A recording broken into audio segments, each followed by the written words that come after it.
हम देखते हैं भारत की नदियां। कौन सी नदियां? भारत की नदियां। अगर भारत की नदियों की बात करें तो इससे पहले हमें यह जानना है कि नदी किसे कहते हैं।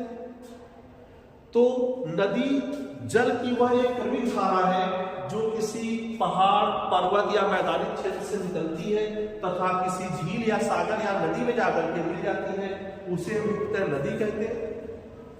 और यह हमेशा ढाल को फॉलो करती है, स्लोप की ढाल की ओर बहती है।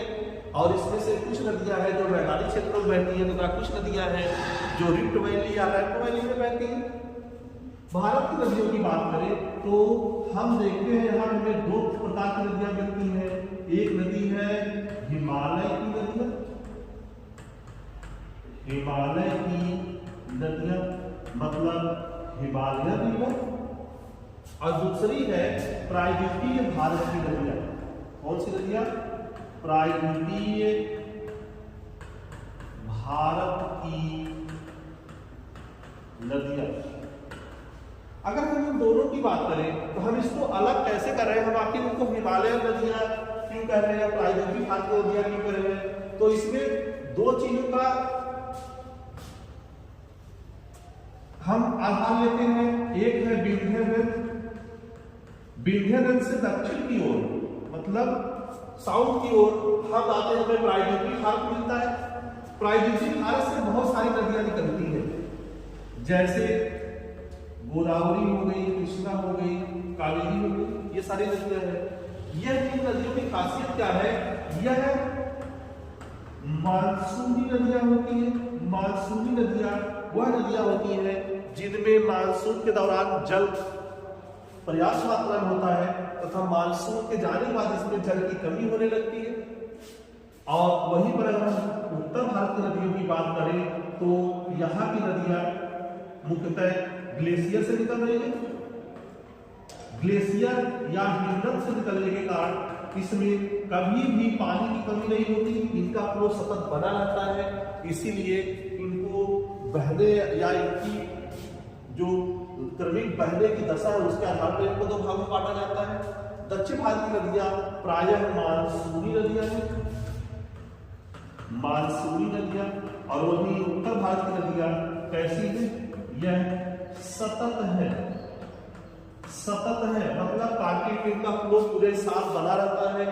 और इन नदियों का गर्मियों के टाइम पर या मानसून के बाद के सीजन में पानी की मात्रा भी कम हो जाती है और कहीं कहीं पर फ्लो भी रुक जाता है।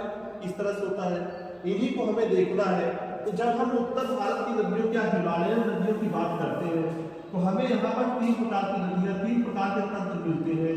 नंबर एक पर है सिंधु नदी तंत्र, नंबर दो पर है गंगा नदी तंत्र, नंबर तीन पर है ब्रह्मपुत्र नदी तंत्र।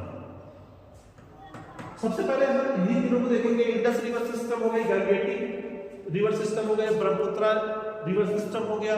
हम इनमें क्या देखेंगे कि इंडस रिवर कितनी इंपॉर्टेंट हमारे लिए, उसके बाद इसकी सहायक नदियां हैं वह कहां कहां से बहती हैं, इनके द्वारा बनाए गए मैदान का क्या नाम है, उन मैदान का क्या उपयोग है, क्या इनका मैदान सिर्फ भारत या भारत पाकिस्तान में दोनों जगह पे है, हम इसको पढ़ेंगे। इस पर हम गंगा नदी देखेंगे और उसके बाद हम देखेंगे कहीं पे ब्रह्मपुत्र नदी।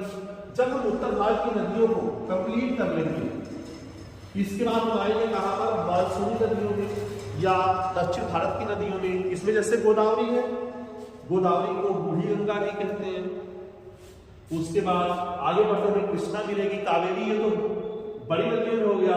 फिर यहाँ छोटी छोटी नदियां मिलती हैं, जैसे वैगई हो गई, पेन्नार हो गई, मांडवी, जुआरी, पेरियार, सलावती, इन सबको हम देखेंगे। तो सबसे पहले हम देखते हैं इंडस रिवर सिस्टम। अगर इंडस रिवर सिस्टम की